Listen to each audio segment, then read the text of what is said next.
Ayan, mas masarap iulam kapagka ganyan na may gulay. Ayan, meron po tayo ditong maliliit na crab, katamtaman lang yung laki niya or alimasag. Ayan, niluto ko na, in-steam ko na.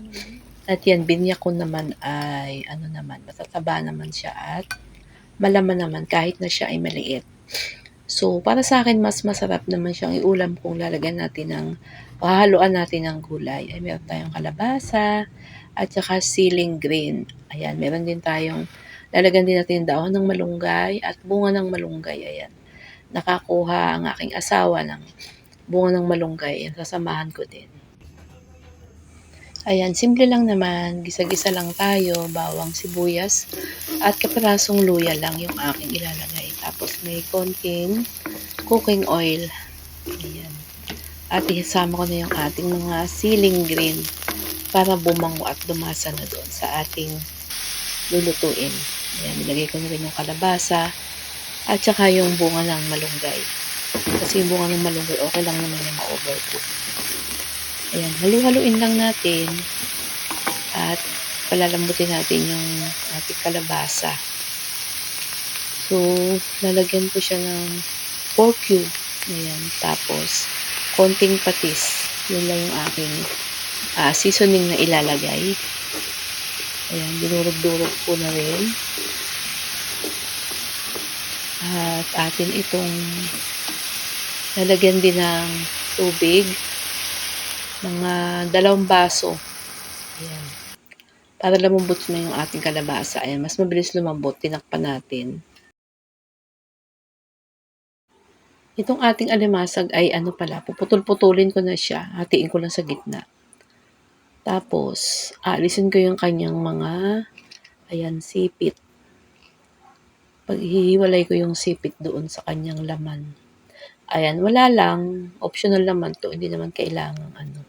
Basta ano lang. Parang gusto ko lang nakahiwalay yung mga sipit niya. At ayan, ilalagay ko na sa ibabaw ng ating kalabasa para pag ano, makukuluan na siya ay lalasa na siya doon sa ating mga gulay.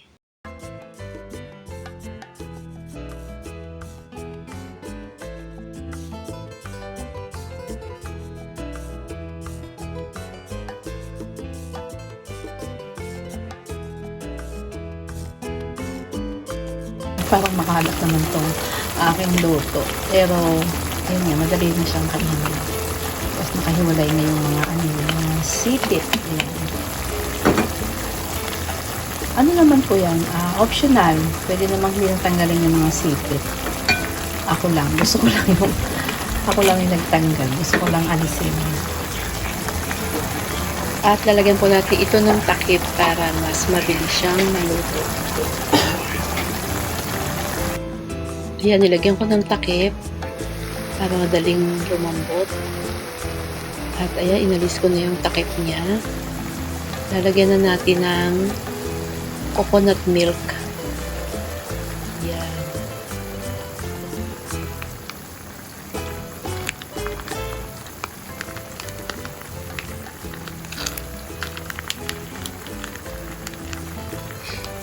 Ayan, at lalagay ko na din yung ating mga malunggay leaves.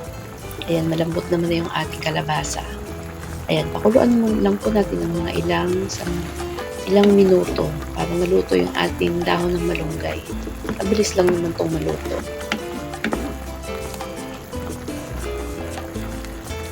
O ayan, meron na tayong ginataan na alimasag na may gulay, kalabasa, malunggay, dahon ng malunggay at bunga ng malunggay. At ayan, mas masarap na siyang iulam dahil meron tayong na isasabaw na konti sa kanin.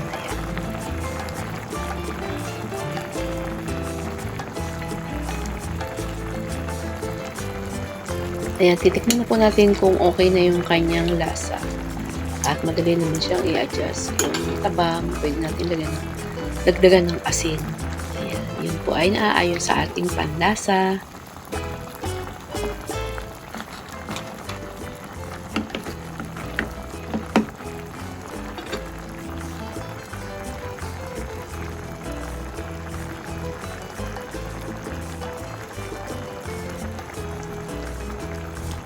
Ayan, para sa akin ay okay na po yung lasa niya.